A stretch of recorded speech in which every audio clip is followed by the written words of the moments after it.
पुण्यातील सारथी संस्थेचा कारभार सध्या रामभरोसे चालल्याचं पाहायला मिळत आहे। कारण राज्य सरकारकडून IAS अधिकाऱ्याची नेमणूकच मागच्या 2 महिन्यांपासून झाल्याचं आपल्याला पाहायला मिळालं नाही। आणि याच विषयावर आपण पुण्यातील मराठा संघटनांच्या प्रतिनिधींशी बोलणार आहोत। सचिन दादा, खरं तर सारथी संस्थेचं प्रशासकीय कार्यालय इथे उभारलं आणि आम्ही सारथीला सर्वतोपरी मदत करू म्हणणारं सरकार IAS अधिकाऱ्यांची नेमणूक का करत नाहीये, काय वाटतंय? मुळात सारथी संस्था ही काय खाण्याचं कुरण नाही आहे, त्यामुळे इथं कुठला अधिकारी यायला तयार होत नाही। दुसरी महत्त्वाची गोष्ट, राज्यातल्या नेतृत्वाला असं वाटत नाही की मराठा समाज योग्य दिशेने पुढे जावा, मराठा समाजाला न्याय मिळत राहावा, त्यामुळं तो एक दुसरा प्रश्न आहे। तिसरा महत्त्वाचा विषय असा आहे की कायम रिटायर होणारा IAS अधिकारी तिथं पाठवतात, ज्याला 3-4 महिने राहिलेले आहेत। आमची सरकारकडे मागणी आहे, या महाराष्ट्रामध्ये सगळ्यात मोठा भाऊ असलेला मराठा समाजासाठी जर तुम्हाला जर काही करायचं असेल चांगलं सारथीच्या माध्यमातून, तर या ठिकाणी तरुण तडफदार आणि धाडसी निर्णय घेणारा IAS अधिकारी पाठवा।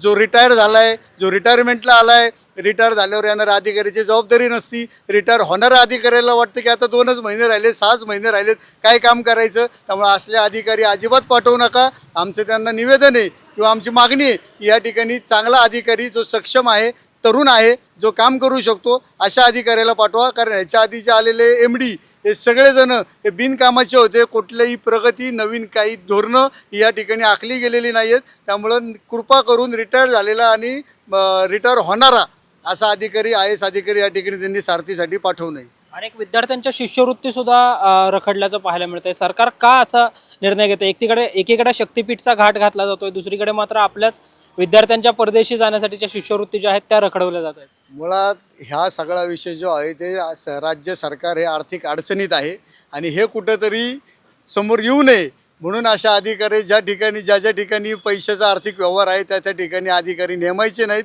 जेणेकरून ते पुढं जाईल। मग कुठंतरी कर्ज घेऊन या लोकांचं म्हणजे इकडचा खड्डा बुजवण्यासाठी दुसरीकडे खड्डा खणला जातो, त्या पद्धतीचं सरकारचं काम चाललेलं आहे। अनेक विद्यार्थ्यांचे शिष्यवृत्ती थांबलेल्या आहेत, परदेशी विद्यार्थ्यांना तर वेळेत पैसे पोचले नाहीत तर त्यांना राहायचं आणि खायचं देखील वांदी होऊन बसतात। हे सगळं असताना देखील राज्य सरकार ह्या गोष्टीकडे गांभीर्याने पाहत नाही आहे। याचा अर्थ असा आहे की राज्य सरकारची तिजोरी खडखडीत झालेली आहे आणि त्यांना ह्या गोष्टींमध्ये इंटरेस्ट नसून राज्यामध्ये धार्मिक आणि जातीय दंगली पेटवणं, कुठल्या तरी ह्यांचा सामाजिक काम करणाऱ्यांवर हल्ला करणं, या गोष्टीमध्येच इंटरेस्ट आहे।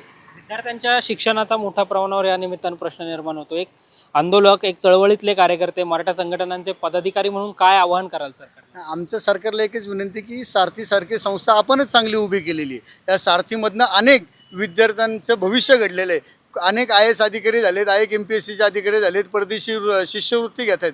सरकारने घेतलेला हा निर्णय योग्य होता। आता सरकारची जबाबदारी की त्यांनी तो टिकवला पाहिजे। आमची सरकारला विनंती आहे की मराठा समाज कायमच या महाराष्ट्राच्या हिताच्या दृष्टिकोनातून काम करत आलेला आहे। त्यामुळे जर मराठ्यांच्या आणि महाराष्ट्राच्या हितासाठी आपण योग्य निर्णय घेऊन जर योग्य तरतुदी केल्या तर मराठा समाज हा कायम सरकारचा ऋणी राहील आणि समाज पुढे जाण्यासाठी त्यांना मार्ग मिळत राहील। तुम्ही काय सांगाल दादा? कारण की 2 महिने झाले जवळपास प्रशासकीय अधिकारीच सरकार नेमणूक करत नाहीये, का ही सगळी चालढकल सरकारकडनं केली? ॲक्च्युली सरकारने ज्यावेळेस सारथी स्थापन केली, त्या सारथी स्थापन करण्यात मराठा क्रांती मोर्चाचा खूप मोठा वाटा आहे। मराठा क्रांती मोर्चाने खूप मोठी आंदोलनं सारथी संस्था स्थापन करण्यासाठी केली आणि सारथी संस्था मराठा समाजासाठी संजीवनी आहे। सारथीचं कामकाज ठप्प होणे बरोबर नाही आणि आता 2 महिने MD नाही तुम्ही म्हणता ते बरोबर आहे, निर्णयच घेत नाही। आता आमचे पण काही निवेदन दिलेले आहेत, परदेशी विद्यार्थ्यांसाठी निवेदन दिलेलं, ते सांगतात की MD नाही त्यामुळे निर्णय काही नाही। तर ताबडतोब चांगला अधिकारी, तरुण अधिकारी, ज्येष्ठ नागरिक आमचा विरोध नाही, ज्येष्ठ पण तरुण आणि तडफदार अधिकारी, जो मराठा समाजाचे प्रश्न ज्याला माहीत आहे असा तडफदार अधिकारी सारथीवर नेमावा, अशी आमची मागणी आहे।